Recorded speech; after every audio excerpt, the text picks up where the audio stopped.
परिचय।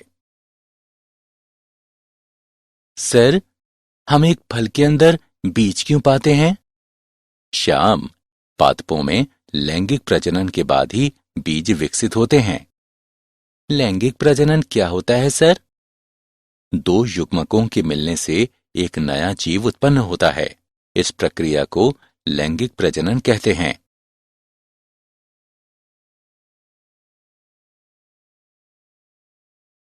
सर, पादप का कौन सा भाग लैंगिक प्रजनन में हिस्सा लेता है? बेटा, पुष्प पादपों के लैंगिक अंग होते हैं, इसलिए ये लैंगिक प्रजनन में हिस्सा लेते हैं। ये सुंदर पुष्प फल और बीज के रूप में कैसे प्रजनन करते हैं? ठीक है, आओ हम पुष्पीय पादपों में लैंगिक प्रजनन के बारे में विस्तार से जानते हैं।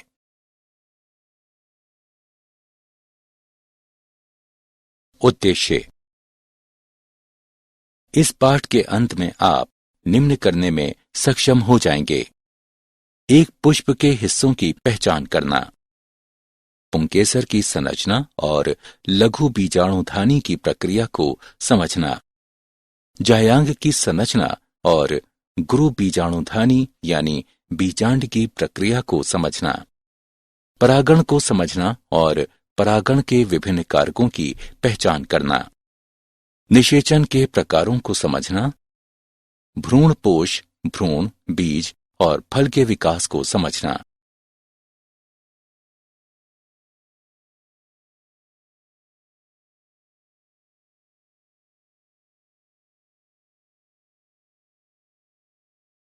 पुष्प के हिस्से।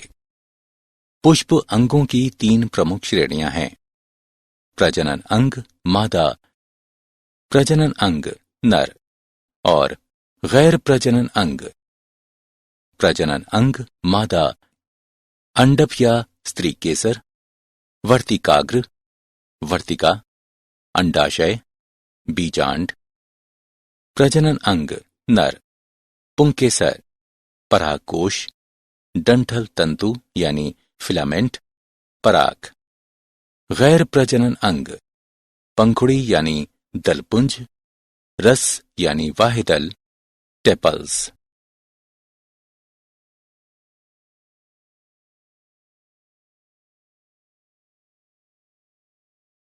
निषेचन पूर्व घटनाएं। पुष्पी पादपों में लैंगिक प्रजनन में निषेचन से पूर्व निम्न घटनाएं होती हैं। लघु बीजाणुधानी और परागकण का विकास, गुरु बीजाणुधानी एवं मादा युग्मकोद्भिद का विकास।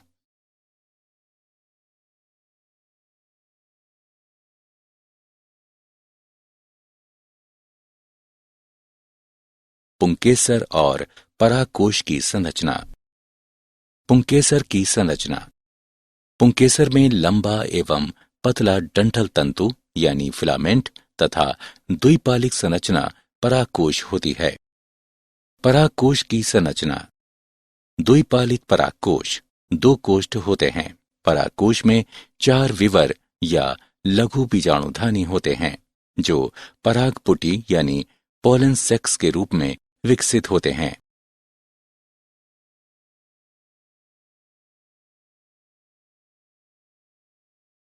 लघु बीजाणुधानी और परागकण का विकास। लघु बीजाणुधानी।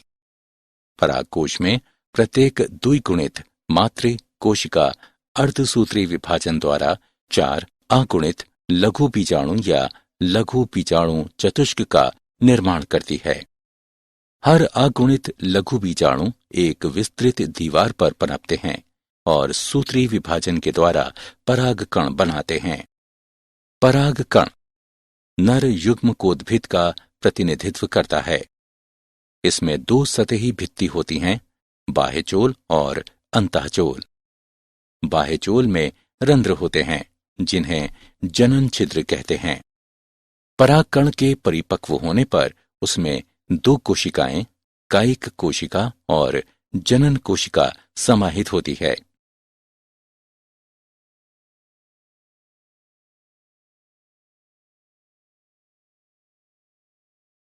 जायांग और बीजांड की संरचना। जायांग। जायांग स्त्री जनन अंग का प्रतिनिधित्व करता है। इसके 3 भाग होते हैं: वर्तिकाग्र, वर्तिका, अंडाशय। इसके अंदर एक गर्भाशयी कोहा यानी कोष्ठक होती है, जिसमें एक एक अपरा यानी नाड स्थित होती है। अपरा से गुरु बीजाणुधानी या बीजांड निकलता है। बीजांड एक अध्यावरणी गुरु बीजाणुधानी है। इसमें बीजांड काय होता है, जो 1 या 2 अध्यावरण या संरक्षक आवरण से घिरा होता है। बीजांड के अंग: बीजांड वृंत, हाइलम यानी फेनिकल, संधि रेखा यानी रेफ, बीजांडकाय, भ्रूणकोश, अध्यावरण यानी एंटीज्यूमेंट्स, बीजांड द्वार यानी माइक्रोपाइल और निभाग यानी कैल्चा।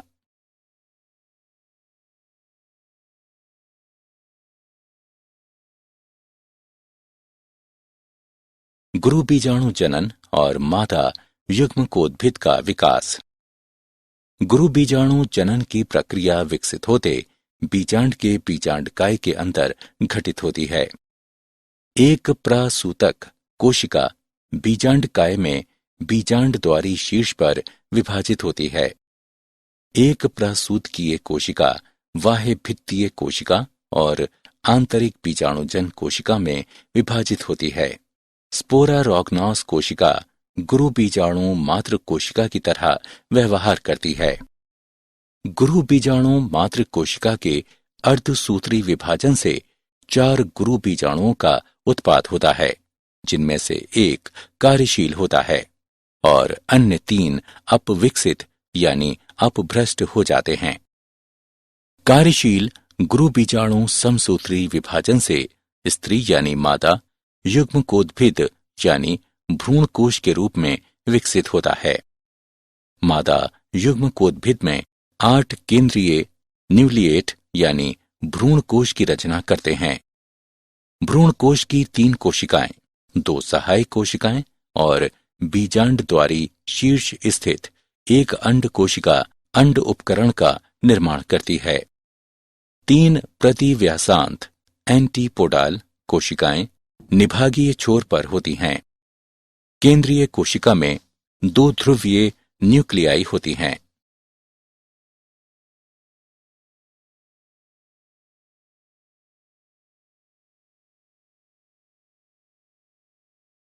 परागण। परागकण के नर परागकोश से स्त्री केसर के वर्तिकाग्र तक स्थानांतरण या संचारण को परागण कहा जाता है। परागण 3 प्रकार के होते हैं: स्वयुग्मन यानी ऑटोगैमी, एक ही उसी पुष्प में परागकोश से वर्तिकाग्र तक परागकणों का स्थानांतरण है। स्वपरागित पुष्पों में परागकोश एवं वर्तिकाग्र एक दूसरे के पास अवस्थित होते हैं और स्वपरागण या ऑटोगैमी को सुलभ कराते हैं।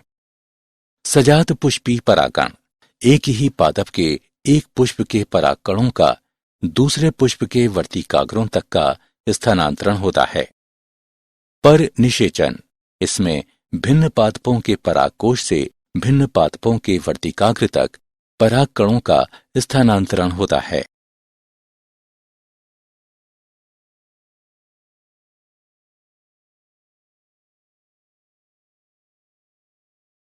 परागण के अभिकर्मक या कारक। परागण अभिकर्मक ऐसा कारक होता है जो एक ही प्रजाति के पादप के पुष्प में पराग को नर से मादा के प्रजनन अंग तक स्थानांतरित करता है। परागण के अभिकर्मक में शामिल हैं वायु, जल, कीड़े यानी कीट, तितली, मक्खी, मधुमक्खी और भृंग आदि, चमगादड़, पक्षी और अन्य पशु। निम्न चित्र परागण में सहायता के लिए गुंजन पक्षी की लंबी पतली चोंच और पतली पुष्पीय नलिकाओं का सहविकास को दर्शाता है।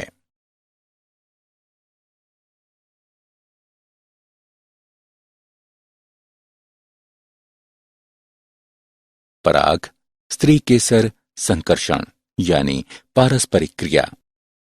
सुयोग्य परागण द्वारा परागकण किसी जनन छिद्र के माध्यम से एक पराग नलिका उत्पन्न करने हेतु वर्तिकाग्र पर अंकुरित होते हैं। परागकण के तत्व अंडाशय में स्थित बीजाणु बीजांड द्वारी शीर्ष तक पहुंचने के लिए पराग नलिका के माध्यम से गमन करते हैं। इसके पश्चात पराग नलिका तंतु रूप समुच्चय के माध्यम से एक सहायक कोशिका में प्रवेश करती है।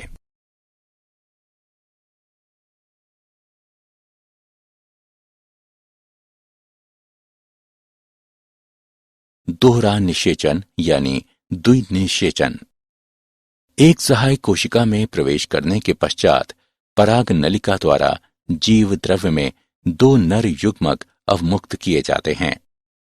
एक नर युग्मक अंड कोशिका की ओर गति करता है और केंद्रक के साथ संगलित होता है। इस तरह युग्मक संलयन पूर्ण होता है। अन्य नर युग्मक केंद्रीय कोशिका में स्थित दो ध्रुवीय न्यूक्ली यानी केंद्रकी की ओर गति करते हैं और उनसे संगलित होकर त्रिगुणित बनाते हैं। इस तरह इसे त्रिसंलयन कहते हैं।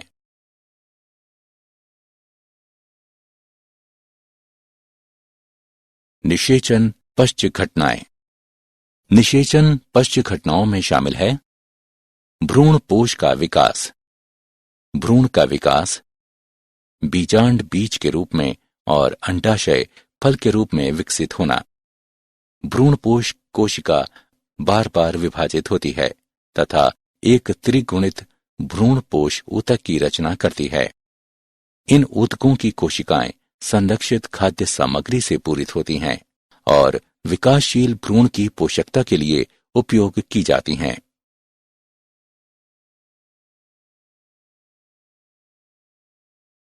भ्रूण विकास।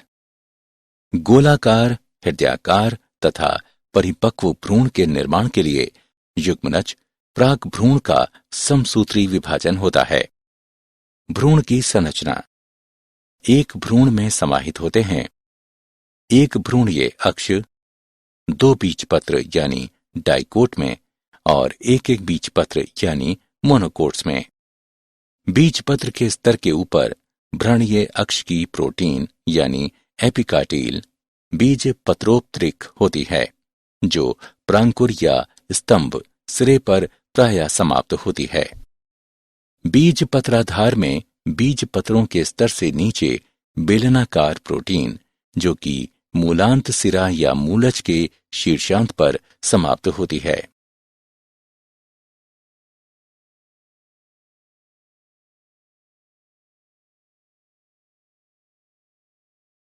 बीज और फल का विकास। निषेचित बीजांड बीज बनता है। अध्यावरण बीज का आवरण बन जाता है जिसे बीजचोल कहते हैं। परिपक्व बीज दो प्रकार के हो सकते हैं, एल्बुमिनियस और गैर एल्बुमिनियस। फल एक परिपक्व अंडाशय होता है जिसके अंदर बीज होते हैं। अंडाशय की दीवार फल की दीवार यानी छिलके के रूप में पतल जाती है जिसे फल भित्ति कहते हैं। मांसल फल के फल भित्ति में शामिल है अंता फल भित्ति यानी बीज के चारों ओर, मध्य फल भित्ति यानी मांसल भाग, बाह्य फल भित्ति यानी त्वचा। क्या आप जानते हैं परागकणों को शर्करिक विलयन, विलयन की सांद्रता 2% से 20% के बीच में डालकर पराग नलिका के उत्पादन को कृत्रिम तरीके से उत्प्रेरित किया जा सकता है।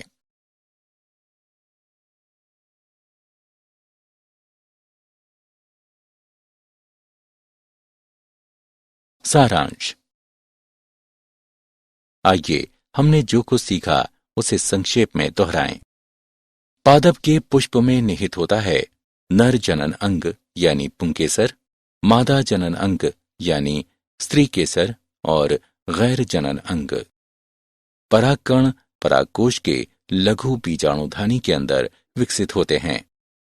स्त्री केसर के 3 अंग होते हैं, वर्तिकाग्र, वर्तिका तथा अंडाशय।